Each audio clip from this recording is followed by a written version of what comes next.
Казни и построги правила за управувањето со електричните тротинети, најави денеска министерот за внатрешни работи Панче Тошковски. Тој посочи дека најголем број сообраќајни инциденти со тротинетите се случуваат кај младите лица, особено кај најмладите учесници во сообраќајот под 18 и 17 години. Според него несовесното возење, неносењето заштитни кациги и превезувањето повеќе лица на еден тротинет се најчестите прекршоци. Се најавува изголемување на минималната старосна граница за управување со електрични тротинети со цел поголема безбедност во сообраќајот.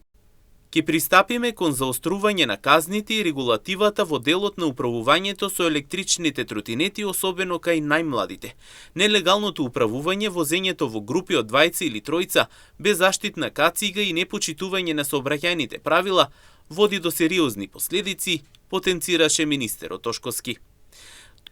Тој додаде дека дел од предвидените измени ќе вклучуваат и покачување на минималната старосна граница за управување со електрични тротинети со цел поголема заштита на најмладите и намалување на ризиците во сообраќајот.